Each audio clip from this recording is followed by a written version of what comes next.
Feliz Santo Sábado para todos.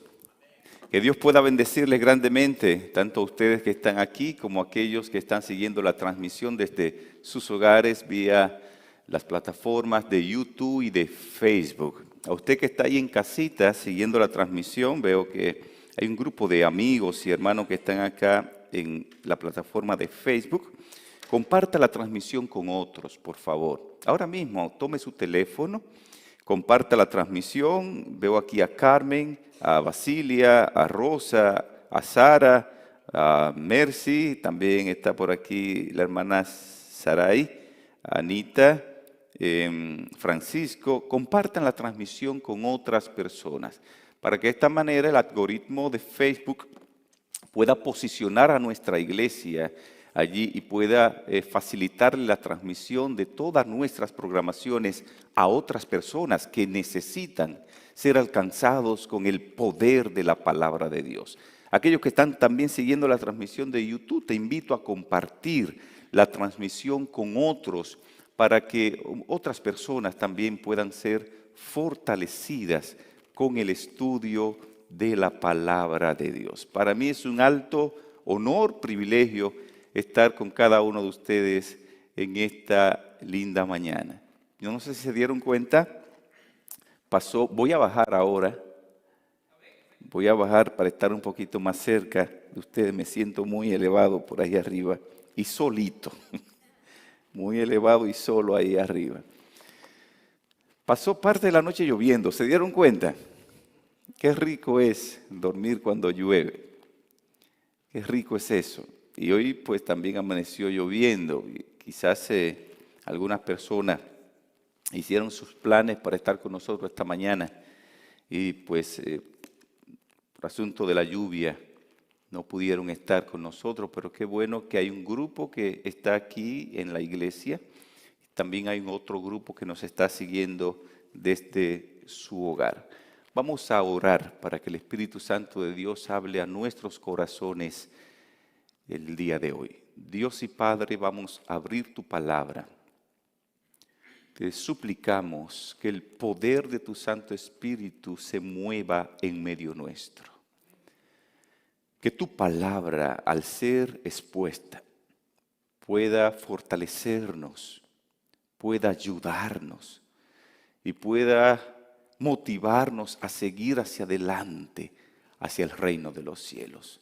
En el nombre de Jesús. Amén.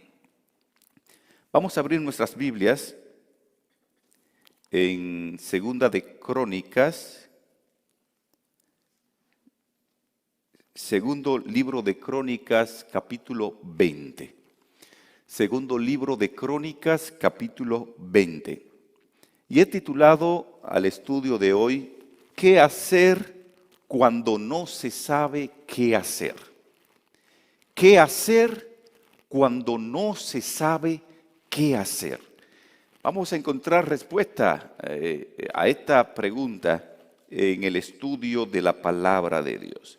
Segunda de Crónicas, capítulo 20, habla acerca de un personaje llamado Josafat.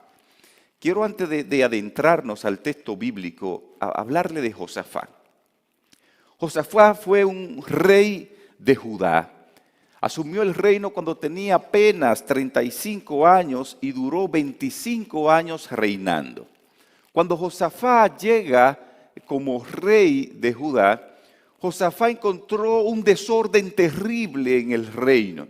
Se dio cuenta que la ley de Dios había sido pisoteada por otros reyes, no se enseñaba la ley de Dios, las personas habían apartado a Dios de sus vidas y de sus casas y habían inculcado en sus hogares, en el reino, a dioses falsos. Así que él, llegando nuevecito, 35 años de edad, se propuso: aquí lo primero que yo voy a establecer en el reino es que otra vez el pueblo conozca la ley de Dios. Así que él se propone eso y de pronto comenzó a establecer sacerdotes para que en diferentes ciudades del reino le enseñaran al pueblo la ley de Dios. Un hombre consagrado, Josafat. Se propuso también Josafat quitar todos los lugares de altares de dioses falsos. Esos altares que el pueblo adoraba, el pueblo le rendía culto, él destruyó todo eso. Se propuso en su reino que no existieran dioses falsos allí en el reino de Judá. Y otra cosa que se propone Judá es buscar a Dios cada día de todo corazón. Qué jovencito rey más interesante. Este era Josafat. En el capítulo 20, versículo 1, vamos al texto bíblico. Dice que pasadas estas cosas, aconteció que los hijos de Moab, se le conoce en la Biblia como los moabitas también, estaban también los hijos de Amón, se le conoce como los amonitas, y con ellos otros de los amonitas. Más adelante encontramos que eran los del monte de Seir, que eran los edomitas. Teníamos tres naciones: los moabitas, los amonitas y los edomitas, que se unieron para hacerle guerra al pueblo de Judá. Se unieron para ir en contra de Josafat. Y dice el versículo 2 que acudieron algunos y dieron aviso a Josafat diciendo: contra ti viene una gran multitud del otro lado del mar y de Siria. Y aquí que está en Hazezón Tamar, que es en Engadi. Viene mucha gente, Josafat, a destruir a tu pueblo. Se le dio aviso a Josafat de que estaba metido en un gran problema. Y cuán difícil fue para Josafat esta noticia, siendo él el rey, el que debía proteger al pueblo o enfrentar cualquier situación adversa que se presentara. Me llama mucho la atención el versículo 3, que dice que Josafat tuvo temor. ¿Qué tuvo Josafat? Temor. Esta palabra temor es una palabra hebrea que se llama yiraj. La palabra yiraj apela a un miedo que da pavor, da pánico. Cuando el texto dice que Josafat sintió temor, está diciendo que Josafat sintió pavor, pánico, cuando escuchó esta terrible noticia. Y no era para menos. Y cuando vemos pasajes como esto, nos preguntamos: ¿puede un hombre de Dios sentir miedo? ¿Puede un hombre consagrado sentir miedo? Algunos hermanos dicen: eso es falta de fe. Los hombres de Dios nunca tienen miedo. ¿Qué usted cree que está ahí en casa? ¿Puede un hombre de Dios tener miedo en algún momento determinado de su vida? Sí. Puede tener miedo. Aquí encontramos un hombre consagrado, un hombre de Dios, un hombre amigo de Dios, un hombre que buscaba a Dios, que frente a una situación X sintió mucho pánico, sintió temor, sintió pavor. Es lo que dice el texto. ¿Puede un hombre de Dios sentir miedo? Los grandes hombres de Dios en la Biblia sintieron miedo. Al igual que Josafat, pasaron por situaciones que sintieron miedo. Hoy día también muchos cristianos sienten miedo cuando viene alguna situación difícil. Los psicólogos dicen que existen 2 grados de miedo. ¿Cuántos grados? 2 grados de miedo. Los psicólogos dicen hay un miedo que es un miedo sano. Un miedo que es ¿cómo? Sano. El miedo sano apela a la lógica, apela a la razón, apela al razonamiento. El miedo sano es ese sentimiento que te advierte de un peligro inminente. Por ejemplo, si yo vengo caminando por acá y de pronto cuando estoy al borde acá, siento esa sensación que me dice, aléjate, aléjate. Eso lo está produciendo, ¿qué cosa? El miedo, porque es un miedo lógico. Si sigues o si te descuidas, te puedes caer y te puedes romper el tobillo. Miedo lógico, miedo racional. Usted está utilizando la razón. Cuando también tenemos que cruzar la calle y de pronto la calle está muy transcurrida de vehículos. Ese sentimiento que te dice a ti, ten cuidado al cruzar la calle porque si no te pueden atropellar y te puedes morir. Ese sentimiento que usted siente ahí es miedo, pero un miedo sano, un miedo lógico, un miedo racional y te cuida a veces de cometer imprudencia. Los psicólogos dicen esto es normal y el ser humano por lo regular siente miedo, este miedo sano. Pero ellos dicen, hay otro tipo de miedo que es el miedo enfermizo, que es el miedo que produce fobia, pánico, que no apela a la razón. Es un miedo desmedido. Dicen los psicólogos que es un miedo que crea un trastorno psicológico grave. Personas que no pueden dormir si las luces están apagadas. Si la luz está apagada no puede dormir. Para dormir tiene que ser con la luz encendida. Esto es algo irracional. Es un miedo enfermizo. Personas que no pueden entrar a un ascensor porque si se cerró la puerta, se siente que el ascensor se lo va a tragar. Un miedo irracional. Una dama que vea una ranita, pequeñita, usted sabe lo que es, una ranita, y que no la puede ver ni en pintura, ni pintada en cuadro porque le da una cosa, le da unos temblores. Y ay, si se le pega la rana al cuerpo. Es un miedo irracional. ¿Por qué esa ranita te va a hacer daño? No. ¿Y por qué le tiene miedo? ¿Se da cuenta? Si utilizáramos la razón, dijéramos, pero yo soy más grande que la ranita. En vez de hacerme daño a mí, yo puedo hacerle daño a ella. Pero hay gente que no soporta tener ni siquiera, no puede verla ni siquiera en cuadro. Al igual que otras cosas. Serpiente. En mi país las serpientes no son venenosas. Hay una serpiente, los que son dominicanos bien saben, hay una serpiente verde. Son pequeñas. Y la gente le tiene un miedo terrible. Hay otras que son como marroncitas con unos colores bien bonitos, que algunos no saben qué colores tienen porque no se han detenido a observarla, porque no la pueden ver.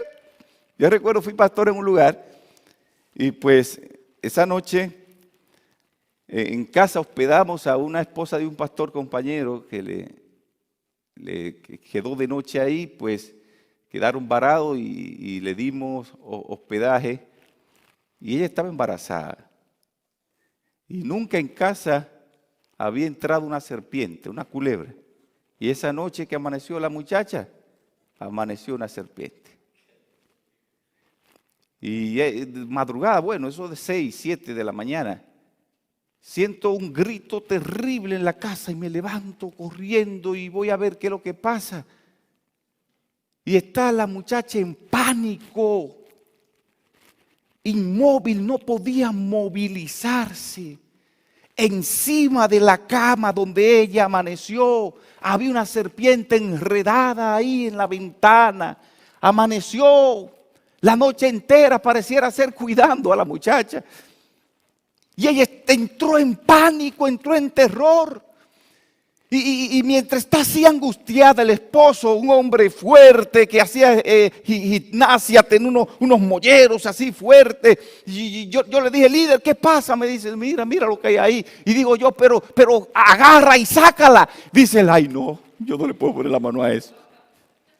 Digo, por un hombre tan fuerte, ¿cómo que no le puede poner la mano a eso? Me dice, no, venga, sáquelo usted. Qué compromiso ese. Y yo salí de la casa y busqué a un vecino. Y le digo, vecino, mire, necesito ayuda. No se preocupe, vecino, yo le ayudo en lo que usted me pida. Dígame qué usted necesita. Para mí es un privilegio ayudarle. Tengo en la casa una serpiente. Y él tiró un grito, ¡serpiente! No me hable de serpiente. No puedo ni siquiera escuchar su nombre. Y se puso a gritar el vecino. Digo, ¿qué es lo que le pasa a los hombres de este lugar? Una serpiente pequeña. Y entonces él me dijo, yo le voy a buscar a un hijo mío que le va a ayudar con eso. Y me buscó un niño más pequeño que Keiter. El niño tenía apenas unos 9, entre 9 y 10 años. Y el niño me dijo, vecino, dígame. Digo, hay una serpiente allí, ¿tú la sacas? No, sí, claro, dígame dónde está. Y yo le mostré y él llegó, el muchachito comenzó con un palito a molestar a la serpiente para que se desenredara y luego la agarró por la cola, comenzó a darle vueltas para marearla y salió por ahí de la casa como si fuese un David con un Goliat en la mano. Y yo quedé como así, como tan avergonzado. Digo, wow, 3 hombres no nos atrevíamos a tocar la serpiente. Y este muchachito, mire qué lección nos ha dado. Porque el miedo paraliza, un miedo irracional. El ser humano por lo regular, fruto del pecado, está rodeado de miedos irracionales. Por eso a veces no avanzamos, por eso a veces no somos diferentes por miedo. Por eso fracasamos muchas veces por miedo. Aún en la vida espiritual nos da miedo ser santo. Porque entendemos que la santidad es imposible alcanzarla y solo Dios puede ser santo. Pero ese Dios ha dicho, sed santo porque yo soy santo. La santidad no es exclusiva para Dios, es para todos. Pero aún nosotros mismos nos da miedo a veces ser santo, buscar la santidad. Como dice la palabra de Dios, que sin la santidad nadie verá al Señor. Aquí encontramos que Josafat tiene un miedo enfermizo o sano. ¿Cómo era el miedo de Josafat? Era sano. ¿Por qué? Porque la razón le decía, si una nación nos hace daño, ¿qué serán 3? 3 naciones enemigas que se han unido para hacernos daño, declararnos la guerra. Eso da miedo. Ahora bien, ¿qué pasa con el ser humano cuando siente miedo? ¿Qué hace el ser humano común cuando siente miedo? Cuando el ser humano común siente miedo, muchos se deprimen. Otros se estresan. Y a otros le da ansiedad. Y no duermen, no están tranquilos, un problema que tienen, lo desesperan. Y otros terminan suicidándose, quitándose la vida por miedo. Otros se angustian, otros se ponen tristes por lo regular, no tienen paz. ¿Qué debe hacer un cristiano cuando siente miedo? Todo lo contrario, lo que hace Josafat. Vamos al texto bíblico, vamos a ver qué hace Josafat en el versículo 3. Y vaya mirando qué cosas se puede hacer o se debe hacer cuando no se sabe qué hacer. Aprendamos de Josafat. Dice el versículo 3, entonces él, del versículo 3 sigue diciendo, él tuvo temor, humilló su rostro para consultar a Jehová e hizo pregonar ayuno a todo Judá. ¿Qué es lo primero que hace Josafat? Humilla su rostro delante de Dios. O sea, llega, aquí estoy, Señor. ¿Qué es lo que hay que hacer? Aquí estoy, Señor. No sé qué hacer. Aquí estoy, Señor. No tengo la solución a este problema que estoy enfrentando. Y sigue diciendo el texto, versículo 4, que se reunieron los de Judá para pedir socorro a Jehová. Se reunieron todas las ciudades de Judá y vinieron a pedir ayuda a Jehová. Josafat, en medio del miedo, en vez de lamentarse, en vez de ponerse a llorar, Josafat lo que hace es que va al templo. Encontramos esto en la narrativa. Va a la iglesia, consulta a Jehová, pide ayuda a Jehová y se humilla delante de Jehová. Qué importante es, querida iglesia, cuando en medio de una situación consultamos con Dios. ¿Cuántos errores nos hubiésemos evitado si tan solo hubiésemos consultado a Jehová antes de tomar alguna decisión?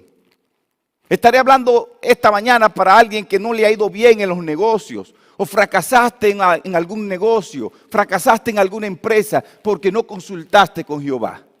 Te pusiste a invertir dinero sin hablar con Dios.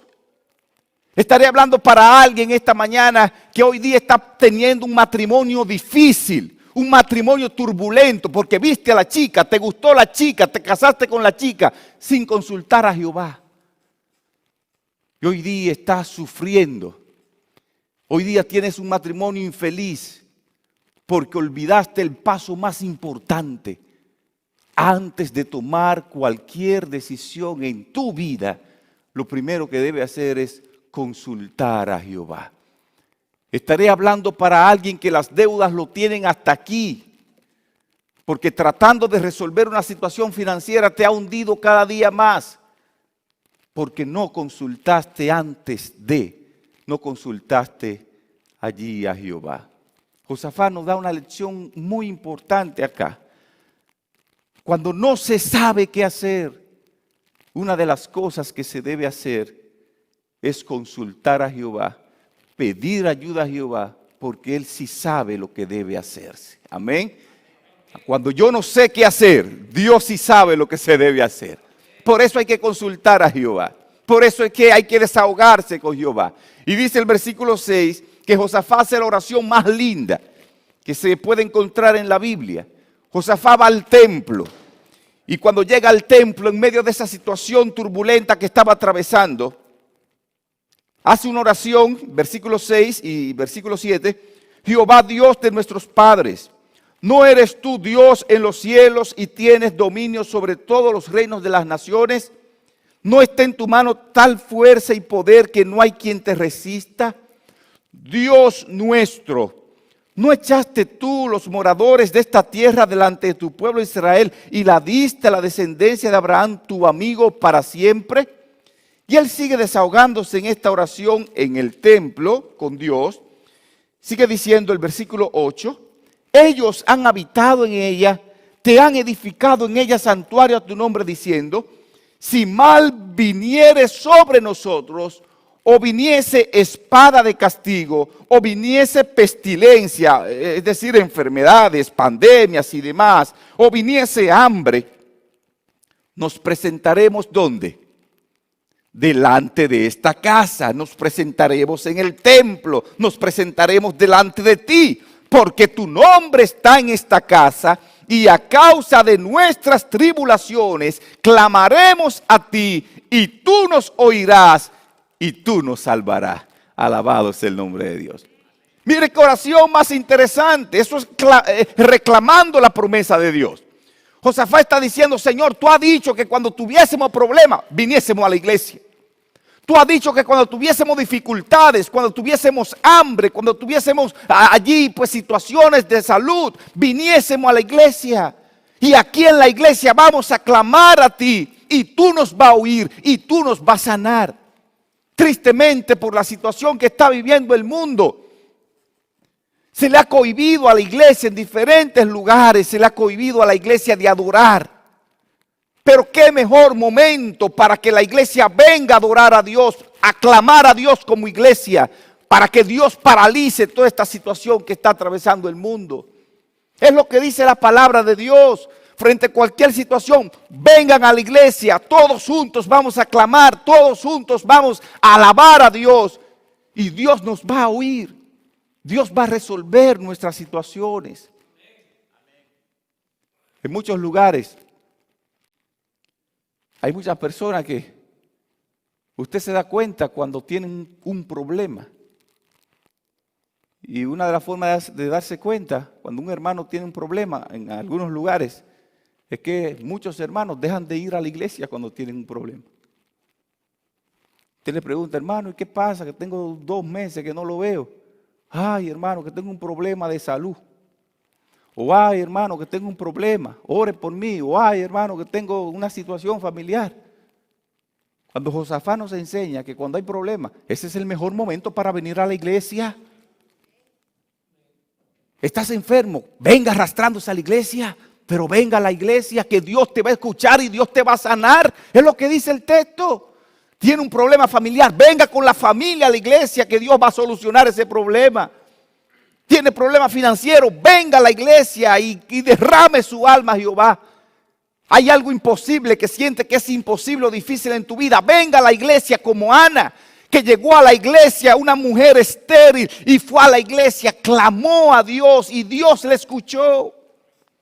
Porque la iglesia es el lugar que Dios tiene diseñado para traerle grandes victorias a su pueblo, para Dios hacer el milagro que nosotros necesitamos.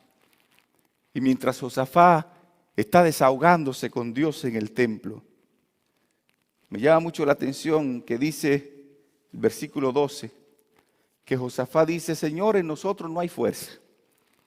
3 naciones demasiado grandes, nosotros no tenemos preparación militar, nosotros lo que tenemos es un grupo de personas que estamos aquí sin arma alguna, no tenemos fuerza, no hay fuerza contra esta gran multitud que viene contra nosotros, no sabemos qué hacer y a ti volvemos nuestros ojos. Josafat está reconociendo, nosotros no podemos resolver este problema.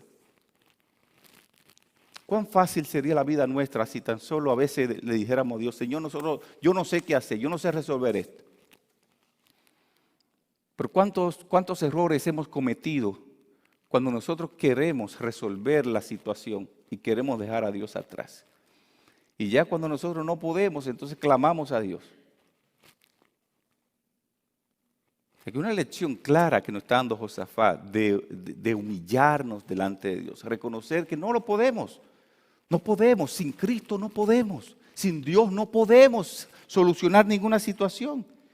Y mientras él está así, clamando allí a Dios, dice el versículo 15, que se levanta un profeta llamado Jaziel.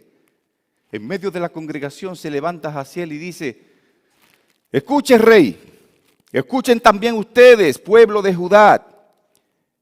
Jehová os dice así, no temáis ni os amedrentéis delante de esta multitud tan grande, porque no es vuestra la guerra, sino de quién, sino de Dios. No es de ustedes ese problema, ese es un problema de Dios. Y dice Dios que salgan, versículo 16, que mañana desciendan, que suban. Y no van a tener, dice el versículo 17, no van a tener que pelear vosotros en este caso. Dios dice que vayan, pero ustedes no van a pelear. Dios dice que se paren, que se estén quietos y vean la salvación de Jehová con vosotros. Oh Judá y Jerusalén, no temáis ni desmayéis, salid mañana contra ellos, porque Jehová estará con vosotros. ¿Cuál fue el mensaje, la respuesta de Dios a la oración de Josafat? Dios dice que ustedes salgan, pero ustedes no van a pelear. Dios dice que ustedes se paren, estén frente al enemigo, pero que se queden quietos.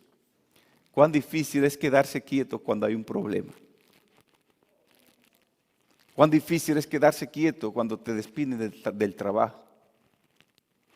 Cuán difícil es estar quieto cuando tu hijo está enfermo o tu madre está muy quebrantada de salud. Cuán difícil es estar quieto cuando tu matrimonio está a la deriva. Pero cuando clamamos a Dios, tenemos que estar quietos para que Jehová se mueva en tu vida. Cuando clamamos a Jehová, tenemos que dejar que Jehová haga el milagro que nosotros necesitamos. Cuán difícil fue para Judá, el pueblo de Judá, quedarse quietos en este momento tan difícil. Yo quiero que usted se imagine esto. 3 naciones enemigas vienen armados hasta los dientes, con armas, a pelear. Ellos salieron, se prepararon para pelear. Y Dios le dice al pueblo, ustedes van a salir, se van a parar frente al enemigo y se van a quedar quietos. Hay que tenerle una fe grande en Dios me quedo quieto para que me maten quieto. Pero es Dios que está hablando. Ahí es que Josafat dice, crean en Jehová vuestro Dios y estaréis como. Estaréis seguros. Crean en Dios, crean en su profeta, van a estar seguros y van a ser prosperados. Es Dios que está hablando. Y quizás algún hermano pudo decir, pero vamos a reunir la junta, a ver qué piensa la junta. Es que no es un asunto de junta ahora mismo. Es un asunto que Dios está diciendo que salgamos y nos quedemos quietos. Me llama mucho la atención algo, y es en el versículo 22 del texto, que dice que cuando comenzaron a entonar cantos de ¿qué? Cuando comenzaron a entonar cantos de alabanza, Jehová puso contra los hijos de Amón, contra los hijos de Moab y los del monte de Seir las emboscadas de ellos mismos que venían contra Judá y se mataron los unos con los otros. ¿Cuándo ocurre esto? Cuando el pueblo empezó a cantar alabanzas. Una de las cosas que me ha impresionado de esta iglesia, he visto las transmisiones en otros cultos, es que hay un grupo de alabanzas que se identifica bien. Y se levantan hermanos aquí, cantan. A veces he visto chicas cantando. A veces veo caballeros y la armonía entre la hermana Ángela, el hermano José. Y se ve bonito eso. La iglesia debería cantar más. Estamos en pandemia, cante. Hay problemas, cante. Hay dificultad, cante. Te botaron del trabajo, cante. Porque es hora de alabar a Dios. Y el canto juega un rol muy importante en la vida del cristiano. Porque cuando cantamos, nuestra mente se despeja de problemas. Los que cantan saben bien que usted no puede estar cantando y pensando en el arroz que dejó puesto en la casa, porque se le olvida la canción. Tiene que concentrarse en lo que está haciendo. Por eso es que el pueblo se paró a cantar allí y cantaba con ánimo. Y cuando el pueblo comenzó a cantar delante del ejército enemigo, el ejército enemigo se confundió, dice el texto. Porque ellos salieron a pelear con gente armada igual que ellos. Y de pronto cuando llegan, ven un grupo de gente cantando. Y dicen, ¿y dónde están los enemigos? Y miran al frente a la agrupación de Israel cantando. Y se confunden. Y cuando se miran al lado uno con otro, como no se conocían, recuerda que eran 3 naciones, cuando comienzan a mirarse uno con otro, se dan cuenta que los que están armados son ellos. Y comenzaron a matarse uno con otro, lo que dice el texto. Se levantaron los amonitas contra los edomitas contra los moabitas con los edomitas con los moabitas, y los moabitas con los edomitas, y los moabitas ahí. Y ahí se armó un lío de hitas, menos de adventistas, porque los adventistas estaban seguros, alabando y glorificando el nombre de nuestro Dios. Hermanos, no dejemos que la situación existente mundial nos robe el gozo de alabar a Dios. En medio de la situación que estamos, el pueblo de Dios tiene que seguir adorando a Dios. Hay hermanos que después que esta pandemia empezó se desaparecieron. No se ven ni por Tumín, ni por Urín, ni por Zoom, ni por Facebook, ni por ningún lado aparece. La pandemia ha enfriado a mucha gente. Y gloria a Dios que ha fortalecido a muchos. Usted que me está escuchando, te felicito por ser parte de esta programación. Aún en tu casa, con las limitaciones que hay, tú has elegido adorar a Dios desde tu casa. Porque es tiempo de alabar y glorificar el nombre de Dios. Con esta historia de Josafat, extraemos algunas verdades teológicas. Una de ellas es que en todo momento En todo lugar, en todos los tiempos, el pueblo de Dios tiene que confiar en Dios. Porque cuando Jehová habla, su pueblo le obedece. No importa cuál sea la circunstancia. Otra verdad teológica que extraemos del estudio de esta mañana es que Jehová pelea por sus hijos. Ese problema que tú tienes no es tuyo, es un problema de Dios. Y Jehová pelea por nosotros, no estamos solos. Otra verdad teológica que extraemos del estudio de hoy es que hay importancia en el altar cuando hay problemas. El plan de Dios es que vengamos a la iglesia a alabar a Dios para Él darle solución a nuestros problemas. ¿Qué lecciones extraemos de Josafat? Que humilló su rostro delante de Dios. ¿Qué otra lección extraemos de Josafat? Que consultó a Jehová antes de tomar alguna decisión o diseñar alguna estrategia. ¿Qué aprendemos de Josafat? Que rindió su corazón diciéndole: Señor, yo no sé qué hacer. Toma tú el control de mi vida, de mi mente y de mis decisiones. Yo quisiera, antes de finalizar, antes de orar, preguntar: ¿hay alguien aquí en esta mañana, y aquellos que están siguiendo la transmisión, que le gustaría decirle al Señor: Señor, yo quiero hacer lo que hizo Josafat? Vengo delante de ti, me humillo. Toma el control de mi vida. Yo no sé qué hacer, pero tú sí sabes qué hacer.